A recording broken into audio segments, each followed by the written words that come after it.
வணக்கம் மங்கிர் உலகம். நான் உங்கள் சரசா சங்கர். இன்னைக்கு ஒரு அருமையான சூப்புங்க. என்ன சூப்புன்னு பார்க்குறீங்களா? கலர்ஃபுல்லாக இருக்கு இல்லையா?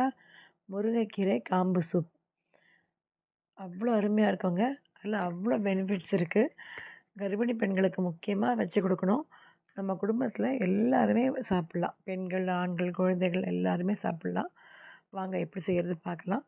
முருங்கைக்கீரை காம்பை நல்லா சின்ன சின்னதாக கட் பண்ணி வச்சுக்கோங்க. கொஞ்சம் மெனக்கெடுங்க. கீரை வாங்கும்போது காம்பை வேஸ்ட் பண்ணாதீங்க. கட் பண்ணி வச்சுட்டு வாணலில் 2 ஸ்பூன் எண்ணெய் ஊற்றிட்டு சோம்பு, கருவேப்பிலை, கொஞ்சம் வெங்காயம், கொஞ்சம் இஞ்சி பூண்டு தட்டி போட்டு 2 பூண்டு ஒரு துண்டு இஞ்சி அவ்வளோதான் தட்டி போட்டுட்டு கொஞ்சம் தக்காளி சேர்த்துக்கோங்க. இதெல்லாம் ஆப்ஷன் தான்.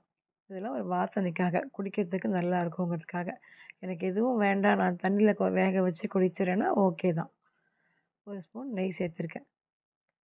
நெய் வந்து நமக்கு நல்ல மூட்டு வலிக்கலாம் இளக்கி கொடுக்கும். இந்த 1 ஸ்பூன் நெய்யால் உடம்புல கொழுப்பு சேராது. பயப்படாமல் சாப்பிட்லாம். அது மாதிரி கர்ப்பிணி பெண்கள் சாப்பிடும்போதும் அவங்களுக்கு பிரசவத்துக்கு சுலபமாக இருக்கும். நல்லா தண்ணி முழுகிற அளவு ஊற்றணும். அப்போ தான் சுண்டி கரெக்டாக இருக்கும். கொஞ்சம் மஞ்சள் தூள், உப்பு சேர்க்கணும். சேர்த்து நல்லா ஒரு 5 நிமிஷம் ஹையில் வேக வச்சுட்டு திரும்ப ஒரு 5 நிமிஷம் சிம்மில் வேக வைங்க. அந்த காம்பில் இருக்க சத்தெல்லாம் தண்ணியில் இறங்கணும். இப்போ பச்சையாக இருக்கு இல்லையா? நம்ம அடுத்து பாருங்கள், நல்லா காம்பில் இருக்க சத்தெல்லாம் இறங்கி காம்பே கலர் மாறி இருக்கும். அந்தளவு நல்லா வேகணும். தீ அதிகமாச்சா கேஸ் வேஸ்ட் ஆகும். சிம்லேயே வைங்க. பாருங்கள், சூப்பராக எல்லா சத்தும் இறங்கிடுச்சு. அவ்வளோதான். வடிகட்டிட்டு அதில் கொஞ்சம் மிளகுத்தூள் சேர்த்துக்கணும். மிளகுத்தூள் சேர்த்துட்டு அப்படியே குடிச்சிடலாம். நான் வந்து என் மருமக மாசமாக இருக்கிறதால அவங்களுக்காக கொஞ்சம் நெய் சேர்த்து கொடுக்குறேன். நாமளுமே நெய் சேர்த்துக்கலாம். தினமே ஒரு 1/2 ஸ்பூன் நெய் சேர்த்து குடித்தோம்னா சுடு தண்ணியில் நல்லா முட்டு வலிலாம் இல்லாமல் இருக்கும். கொழுப்புன்னு சொல்லி பயந்து நெய் சேர்க்காம போயிடுறாங்க. வயசானவங்க டெய்லி ஒரு 1/2 ஸ்பூன் நெய் சேர்த்திங்கன்னா சூப்பராக இருக்கும்.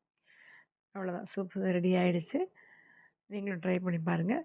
முருங்கைக்கீரை எப்போல்லாம் சமைக்கிறீங்களோ அப்போல்லாம் அந்த காம்பை வேஸ்ட் பண்ணாமல் இப்படி ஒரு சூப் செஞ்சு குடும்பத்துக்கு கொடுத்தீங்கன்னா உங்களுக்கு, நமக்கு, பெண்களுக்கும் நல்லது. ஆண்கள் எல்லாருக்கும் அந்த கிட்னிலாம் அப்படி வேலை செய்யுங்க. இந்த முருங்கைக்கீரை சூப் கொடுக்கும்போது அதோட வேலையை நம்ம ஈஸியாக்கி கொடுக்கும். கண்டிப்பாக மாசமாக இருக்க பெண்களுக்கும் வச்சு கொடுங்க. இனிமேல் தவறாமல் செய்வீங்கன்னு நினைக்கிறேன். வீடியோ பிடிச்சா லைக் பண்ணுங்கள், ஷேர் பண்ணுங்கள், சப்ஸ்கிரைப் பண்ணுங்கள்.